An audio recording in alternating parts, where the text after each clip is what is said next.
you have to teach them a sacrifice.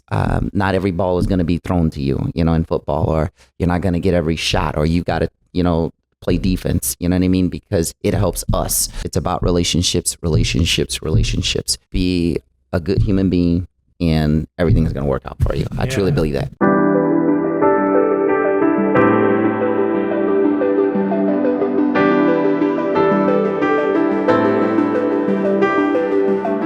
Hey, everybody, welcome back to the FYI podcast, where we're finding your inspiration and we follow it. Today, I'm super excited. I'm here in Chicago, in the Chi, with Don McCord. Don McCord is a dean of students. He's an educator. He's been in education for years. So we're going to talk a little bit about his journey to being an educator and what it's like working here in Chicago, in his native city. And let's jump right into it. Thanks for coming on, Don. Thank you. Thanks for having me. I'm humbled to be here. Pleasure, man. I'm excited to have you. I've been looking forward to this interview. I'm excited to talk to you a little bit about being a native from Chicago and working with the youth in the city. Yeah, you can't believe everything that you hear. Born and raised here. When I hear some of the national news, it just makes me roll my eyes, because we know, sure, do we have our problems? Just like every other city, of course we do. But, we still have those Midwest values. It's just, Chicago is everything that you would want in a big city. So I love it here. Well, I'm a Chicago native, and I plan to be here in some way, some form, for the rest of my life. So. Oh man, I love that. Talk to me a little bit about, so you grew up here in Chicago. Just kind of quick summary on where you grew up, what part of Chicago. Sure. I grew up on the west side of Chicago, in the Austin neighborhood, Garfield Park, Lawndale. Those were like the areas in which I roamed. When it came to schooling, my mother felt it was important that I go to a private school, because she felt like the neighborhood school that I was going to be assigned to probably wouldn't do us the justice that she wanted. And so she decided that we were going to go to a private school. And to this day, I still wonder how she afforded for me and my siblings to do just that, to go and get a quality education. And I think it paid tremendous dividends in terms of where I'm at right now. Wow, sounds like your mother was dedicated and intelligent. Oh yeah, she was. My mom was my best friend. She was funny. She was dynamic. But she was a black mom by no stretch of the imagination. I knew she was left-handed. Put it. Yeah. Is your mother no longer with us? She's no longer with us. No. So sorry to hear that, but I guarantee she's proud to see that you was she able to see you get into education and become a teacher? Unfortunately, no. Okay. When I went to college, my sister died when I was 21. I was a senior, and my mom died the next year. So it was, but she had tremendous influence over me in terms of the direction that I went in and how she guided me. So. Oh, well, she definitely did a good job, because you're definitely an asset to what's going on and how you're affecting lives every day today and what you do. So you go off to college, and did you know when you went to college that education is what you wanted to be in? Education was one of the things that I was considering. I loved sports. I played sports a little bit in college. I kept getting hurt, and so I gave up that dream, but I wanted to write. And I wanted to figure out how to marriage the two. And so at one point I wanted to be a sports writer, and my mom always talked to me about, well, you know what, you should get your degree in education, just in case. And because I enjoy kids, I loved coaching. I was always coaching youth sports. As luck would have it, I tried my hand for a little while as a writer. Wrote for some local newspapers in like the southern parts of Illinois. And then after a while, she was like, have you still thought about that educational piece? And I was only a couple of credits away from getting my degree, my licensing in education. And she passed. And so, obviously you can imagine with my sister passing a year prior, and then her passing, my world was in a topspin, so to speak, and trying to figure things out. And there was a great opportunity for me to go back to get my master's degree. My college coach He was working at a new school, and he told me about this wonderful opportunity. And it was a little bit of a respite for me to go and work on my master's degree and finish up my certification. So I went to Lewis University, and I landed there for a little bit and got my master's degree for free. I kind of feel like the angels were watching out for me. And I was able to get my certification, and I immediately went into teaching afterwards.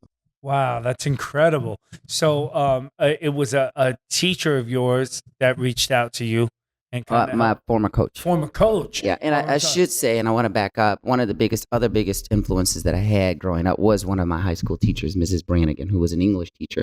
She was the reason why I got into writing, why I loved to write. And so it was all of those people, all of these little angels that I've had along the way, including my mom, my grandmother, my aunts, and that includes my play aunts up and down the block of my neighborhood, who kind of just always took care of me. Things that just always seem to work out. And I really have that belief that everything works out the way it's intended to. Yeah, and I love that you're touching on the point. One important part of our podcast when we first were developing it was to talk about how obviously it takes a village, but there's this narrative that goes around in modern culture that it's like, I did this by myself, I don't need anyone. And I'm like, that's such a poisonous nature or message for any of us to believe, because it's truly impossible. It always seems to take people in your life. It takes the village.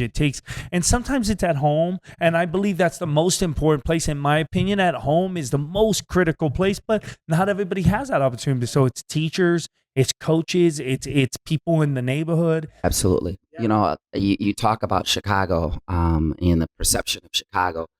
The neighborhood that I grew up in, it was a community. It was a community of as I said, my play aunts, but also my play uncles, and just people who looked out for the kids. And all those stories that you hear, they're true. I grew up in an area where there was drugs, there was prostitution, there was all of those things.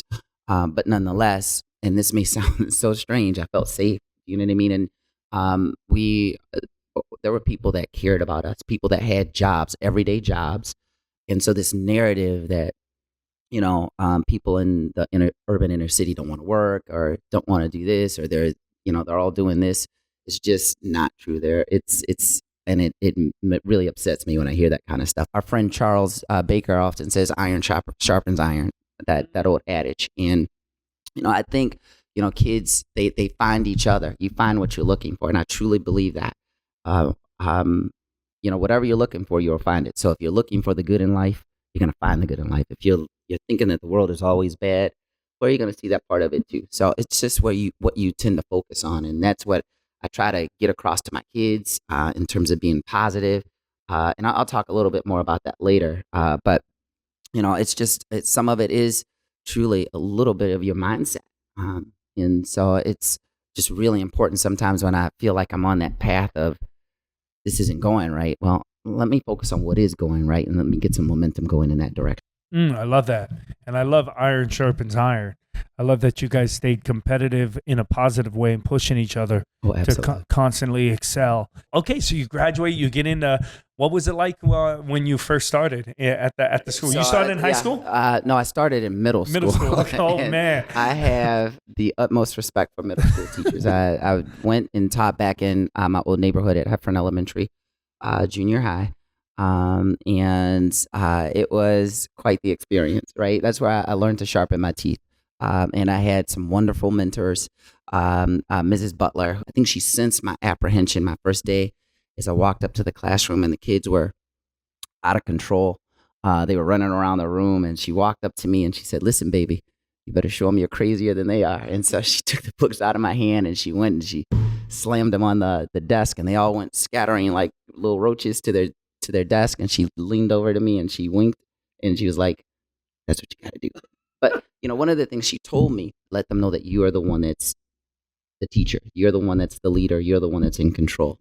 And so I slowly developed my practice there. Those things have kind of shaped me as I've gone through the years of education and how I treat students and how I interact with them. They're little human beings. One day they're going to be your peer. Right now I have students that come back to me, they're full adults with families and careers that make way more money than I do, and they have me to thank, and or they always thank me. I guess it's the same way that I do with Mrs. Brannigan. When I see her, I try to give her roses and let her know what she meant to me. I want to know from you, how does that feel to know that you have your tentacles into these lives and you're actually affecting lives in a real way? It's not a metaphor. You're affecting lives. Sure. It's humbling to think that this kid off the west side of Chicago who was raised on food stamps, who had to roll pennies to go to the store. Do you know what I mean? That I am that person that other kids are looking up to. Yeah, it's it makes you think like anything's possible. So. And that's a powerful thing. Educators aren't the highest paid or, next to doctors and health physicians, which keep us alive. I mean, you would think educators are, but that's a whole nother conversation.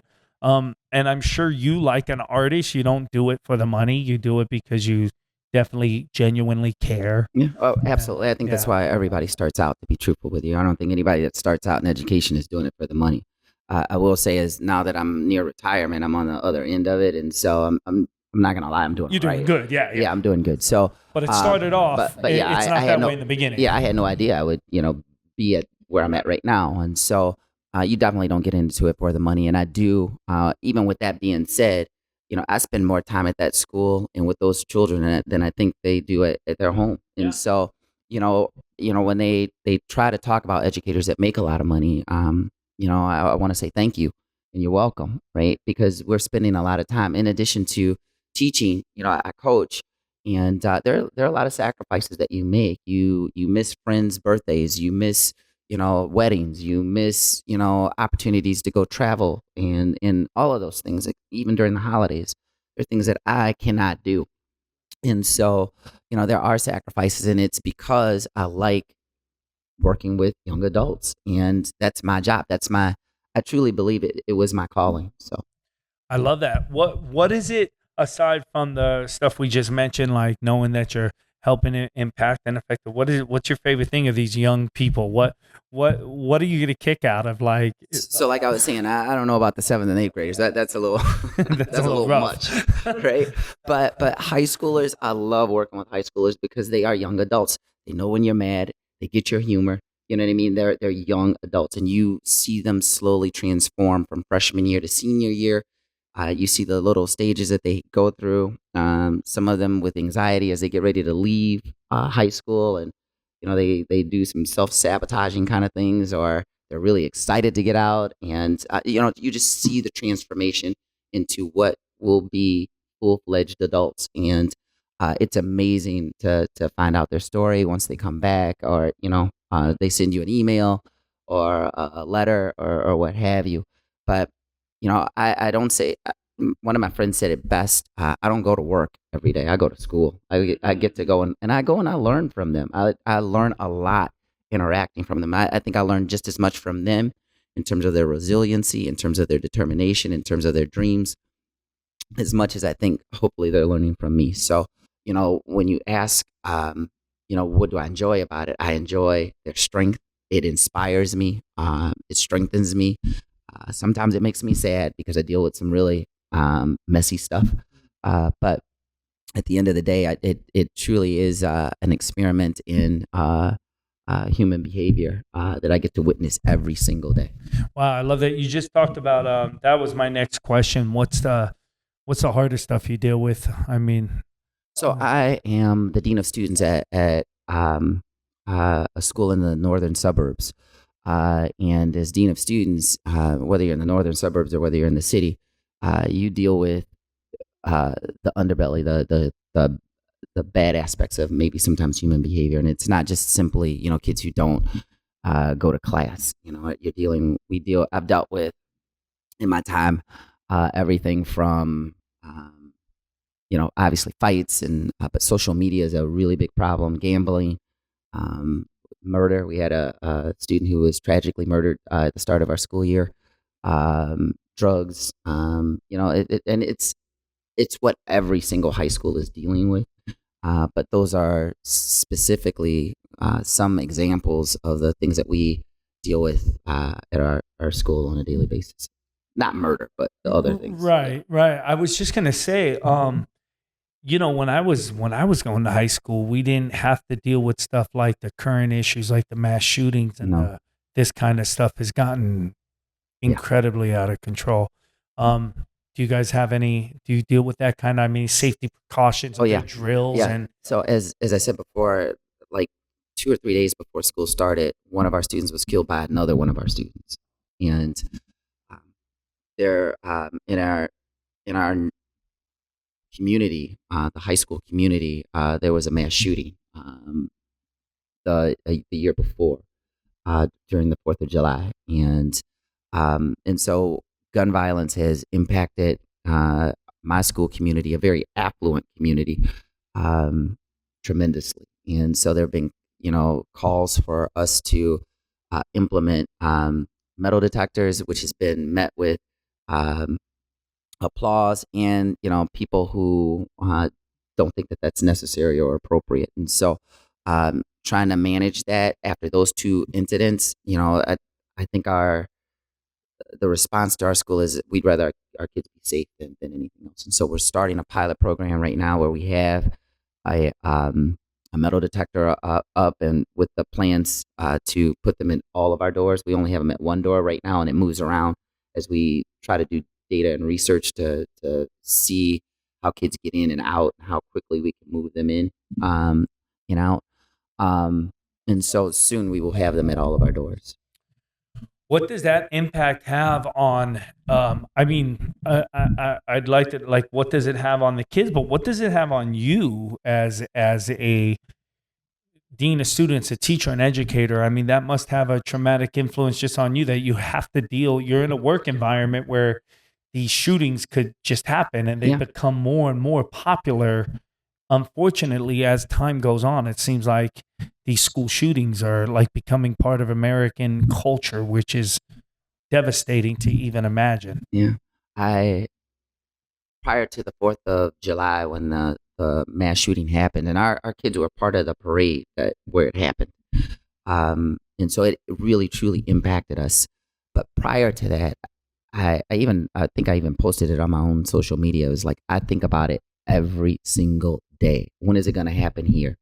And sure enough, it didn't. While it didn't happen in the school, it happened down the street from the school, and it impacted all of our children in our community. And then when you have this that happened a few days prior to school starting, it's in your mind every single day. How we deal with it, I wish I had an answer. I don't know.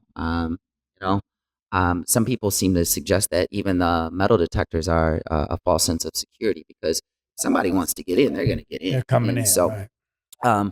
but still, I'd rather have that false sense of security than anything else. Yeah, And, absolutely. I've heard about how it's affecting kids and how these shootings are affecting them, which is very important. But I haven't heard so much how it affects the staff that take on these jobs. Yeah, at last, one thing I forgot to even mention was that last year a student brought a gun into school, and we had to go try to find out where he was.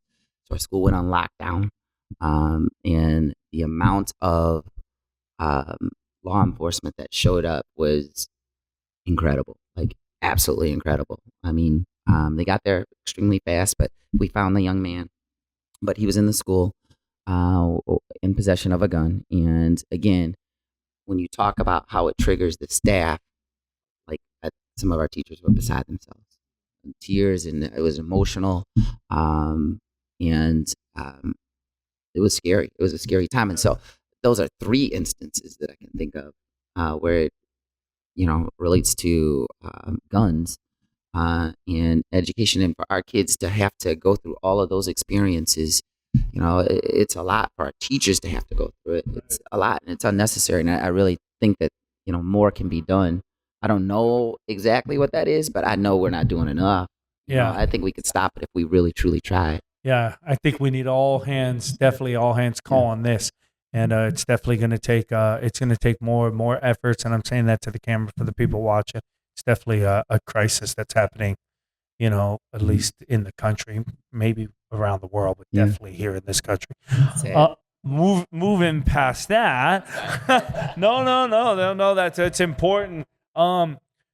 Good stuff. So you're coaching as well, Yes, coaching. I coach football, basketball, and volleyball. Oh man, how is that? How you Uh, guys doing? Are you I winning? absolutely love it. Yeah. So I coach the younger kids on all three levels, and I love coaching. I love coaching for the fact I just love sports. I love the whole team concept. I love bringing a team together. I love winning. But too, it also helps me in my job because as a dean of students, you've got to deal with students, and if they know you, it makes it those relationships are there, and that's the big thing too that I think the best part of it for me is the relationships that you have and that you build with students outside of the natural school setting and environment. Although I will argue that practices are school settings because you're teaching. Like I'm teaching. We're not just rolling out a ball. We're teaching concepts. We're teaching, life skills and being on time, and being accountable, and those types of things that I think are really really important for young adults for them to keep getting reinforcements in that way. And so all of those things, it's one of the reasons why I love being there with them and to go to other schools and compete against other schools. Me taking some kids that I've taught what I think is best versus this man over here with his kids and what he thinks is best and on display for hundreds of people to see.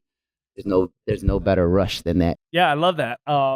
Listening to it, it reminds me of like I never actually thought of it that way. Like in coaching, like you got your teammate, your students, your players, and they're kind of molded by your strategies and how you suit up. So makes me think of like senseis, like training their fighters. And yeah, I don't know why I never thought of it that way from the coach's perspective. I played sports, like in high school, but I never thought of it from the coach's perspective. How exciting that must be to compete with another coach, and it's almost like a chessboard, right? Absolutely. Like that's cool. Yeah, that keeps it fresh. Yeah, and the thing too is that you're not done there. Even after either a win or a loss, what's the lesson? What's the lesson here? If we've got our butts kicked, what's the lesson we're going to take from this? How are we going to get better? What can we do as a group to improve, right? And if we win, still, how can we get better? Are we being humble? Are we making sure that we don't get too big and too um, full of ourselves? And so it's just always trying to make sure you take something out of everything that you've prepared for, and to know that we're not done. There's more to do. There's more that we got to accomplish. That's just a metaphor of life, right? That's what's great about what you're saying. It's like everything that happens in life, what you take from it and how you move forward. How important is humility for these young students in winning? Yeah, I think in this day and age of all the talk radio and the social media, it's hard to. I think kids they get mixed messages here, right?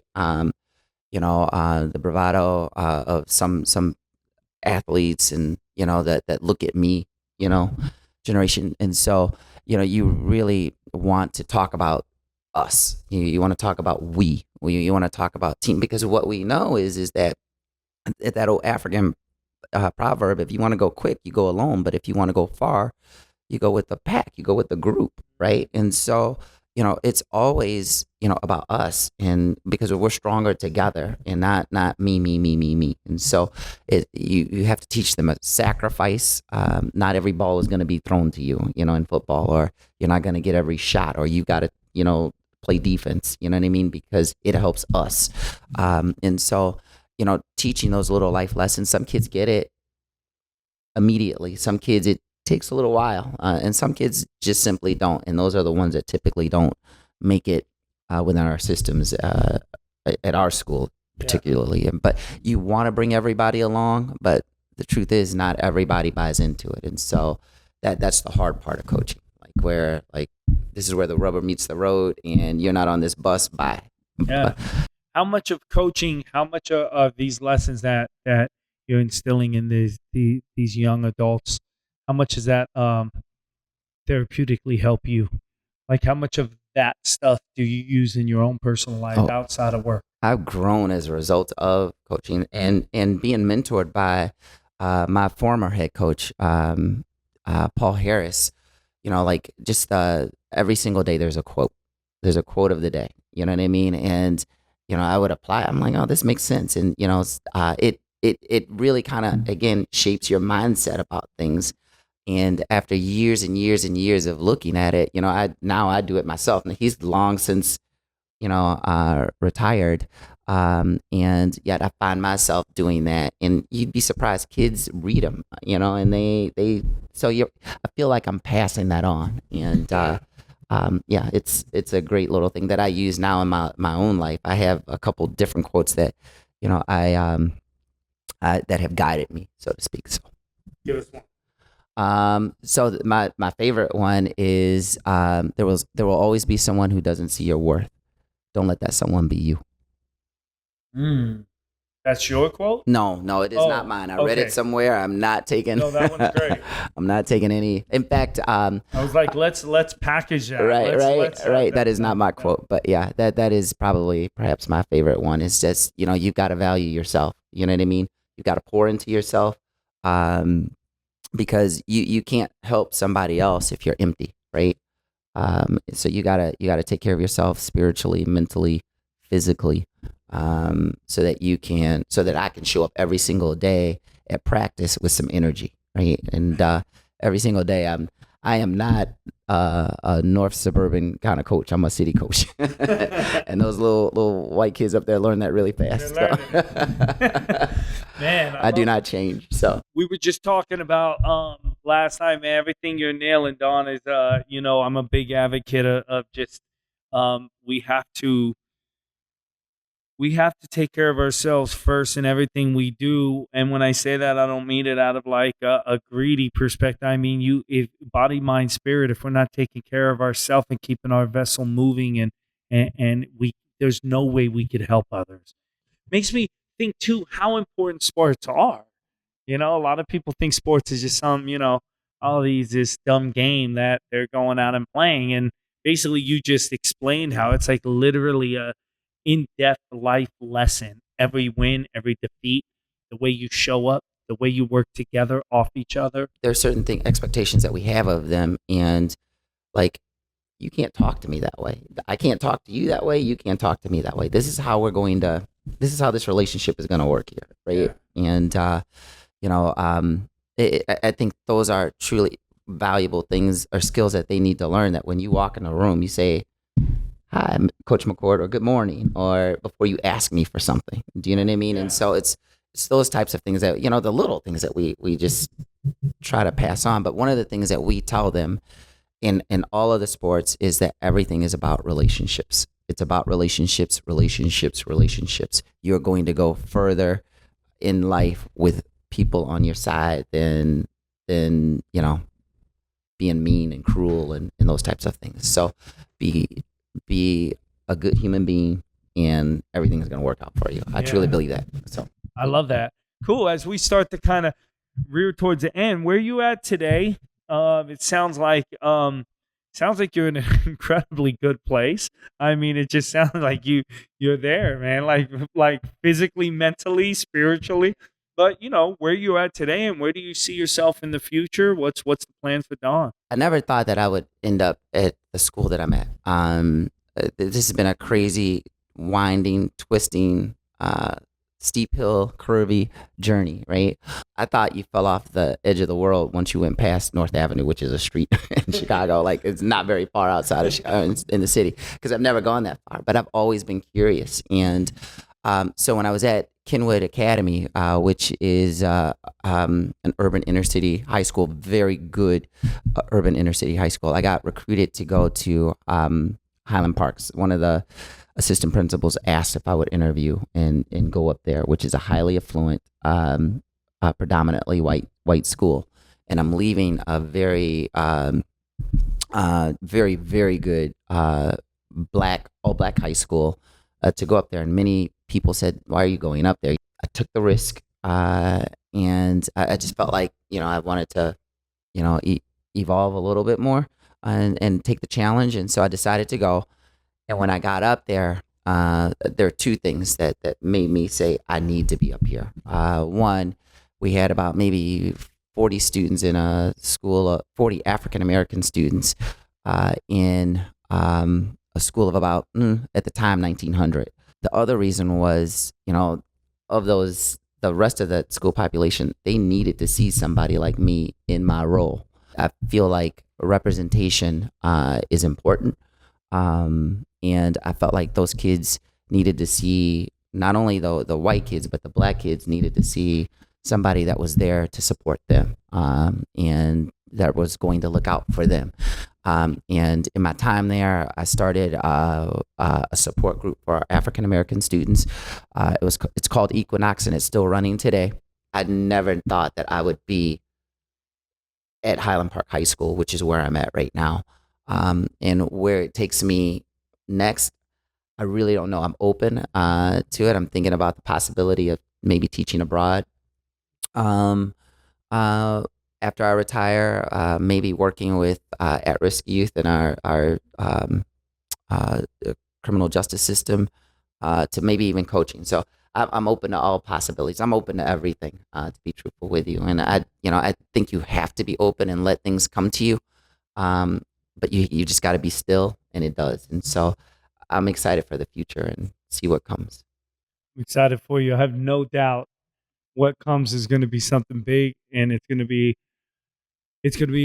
as impactful as the last decades have been for you, and you're going to keep affecting lives. I can tell, 100% can tell, looking in your eyes, that you're passionate about what you do, you care about what you do, and what you do is truly important, man. I don't say that lighthearted. I mean, you're affecting how our society will run, you're affecting how our communities run, and you're affecting how our country is going to run, because the kids are the future, and these kids are going to be the ones that are leading the country. So I commend you for that, and I thank you for that. And I say this every time to anyone listening, but especially that young person that's in their apartment. We have a lot of people living in National Core. It's an affordable living development company. We have a lot of people living in affordable living that might be 16, 17, looking at you right now and saying, man, I want to do what he's doing. And what message would you have for them? To the older people, I would say invest in our youth, because they are truly going to be our future leaders. And I think we need to pour everything that we have into them. To our youth, believe in yourself. And that quote that I said earlier, there will always be someone who doesn't see your worth. Don't let that someone be you. I mean that to the bottom of my heart. You have to believe in yourself, and everything else will work out for you. And it's about relationships. Couple gems I took out today that I want to focus on. Don talked about when he was young, he was in love with sports, educating. His mother was a heavy influence in his life. And what did he do? He did not go directly into sports. He dabbled in journalism and writing a little bit because he wanted to be a writer and he wanted to be in sports. But he pivoted. He got his education and found a way in life that he could do both the things he loves. He found both his passions in one thing. And through that, he is literally on the front line affecting other lives. So what the message I got is, maybe your dream is to do one thing. Maybe your dream's to be an astronaut. Who knows what your dream is? We don't always get that exact dream because maybe God has something else in the plan. Maybe what we have to do is learn to pivot, find our passions, and put them out there. And who knows? Only the future will tell what happens. So Don's story is incredible. It's inspiring. It's exactly what we want on FY. Tune in for the next one, guys. You should never stress about the problems you be facing. Everybody in the mud on the struggle trying to make it. Look into the mirror and you see the motivation. Then you step into the world and you find your inspiration. I'm finding inspiration, and once I get a hold of it, I'll never get complacent. Look into the mirror and you see the motivation. Then you step into the world